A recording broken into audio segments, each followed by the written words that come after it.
1986 में क्लीवलैंड शहर में 1.5 मिलियन गुब्बारे छोड़े गए। यह एक चैरिटी फंडरेजर और क्लीवलैंड शहर को मशहूर करने का एक तरीका था, लेकिन एक शानदार तमाशे के तौर पर याद किए जाने के बजाय यह इतिहास में एक घातक आपदा के रूप में दर्ज हो गया।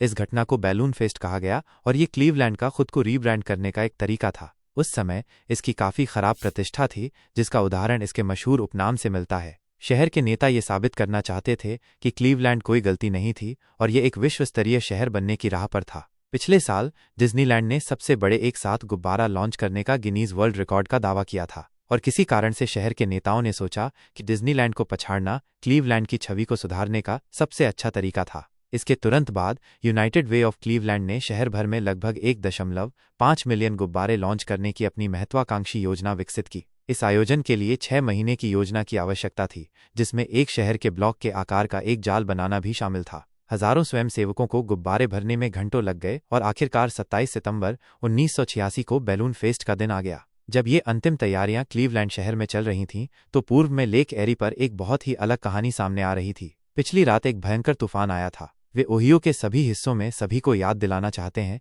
कि हम सुबह 1 बजे तक उस गंभीर तूफान की निगरानी जारी रखेंगे और तूफान से लगभग 1 घंटे पहले 2 आदमी मछली पकड़ने गए थे। 27 तारीख की सुबह बैलून फेस्ट के दिन दोनों पुरुषों के लापता होने की सूचना उनके परिवारों ने दी थी। उनकी नाव झील में लावारिस मिली और अधिकारियों को संदेह था कि मौसम के कारण वे आदमी नाव से गिर गए थे। कोस्ट गार्ड ने तुरंत एक खोज और बचाव अभियान शुरू किया। इस बीच क्लीवलैंड के पब्लिक स्क्वायर में 100,000 से अधिक लोग गुब्बारा लॉन्च देखने के लिए इकट्ठा हुए थे। आयोजक इस बात से खुश थे कि पिछली रात का तूफान समय पर साफ हो गया था ताकि ये आयोजन आगे बढ़ सके। लेकिन जैसे जैसे दिन चढ़ता गया, मौसम एक बार फिर खराब हो गया। एक बड़ा बारिश का तूफान आ रहा था, लेकिन गुब्बारे पहले ही भर चुके थे और जाने के लिए तैयार थे। इस बिंदु पर पुनर्निर्धारण करना लगभग असंभव होगा, इसलिए इसके बजाय उन्होंने गुब्बारे समय से पहले छोड़ दिए। क्लीवलैंड में 1.5 मिलियन से अधिक का रिकॉर्ड टूट गया है। इसमें कोई संदेह नहीं था, लॉन्च शानदार था। यह क्लीवलैंड शहर के लिए विजय का एक जबरदस्त क्षण था, लेकिन दुर्भाग्य से विजय का ये क्षण ज्यादा देर तक नहीं चला।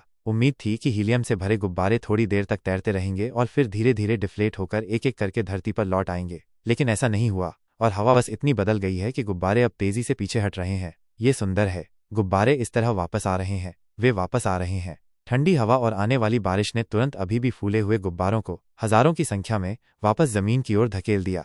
इसका परिणाम भारी अराजकता थी। गुब्बारे 1.5 मिलियन की संख्या में ने कल क्लीवलैंड में काफी हलचल मचाई। ये मुख्य रूप से हवा का हिस्सा था, जिसने गुब्बारों को बर्क लेकफ्रंट एयरपोर्ट तक तेजी से पहुंचाया और मिनटों के भीतर रनवे इतने क्लॉग्ड हो गए कि सभी उड़ानें निलंबित करनी पड़ीं। गुब्बारे कुछ सड़कों पर भी उतरने लगे और कई कार दुर्घटनाओं के बाद इन सड़कों को तब तक बंद करना पड़ा जब तक कि एक बुलडोजर गुब्बारों को साफ करने के लिए नहीं आया। जब ये सब चल रहा था, कोस्ट गार्ड अभी भी 2 लापता मछुआरों की तलाश कर रहा था। विडंबना यह है कि क्लीवलैंड में आज का वो बड़ा गुब्बारा लॉन्च उन चीजों में से एक है जो इस खोज को कोस्ट गार्ड के लिए इतना मुश्किल बना रही है। गुब्बारे लेक एरी पर भारी मात्रा में उतर गए थे। लॉन्च किए गए 60% गुब्बारे यहां उतरे, बजाय योजनाबद्ध 10% के। ये घास के ढेर में सुई खोजने जैसा है।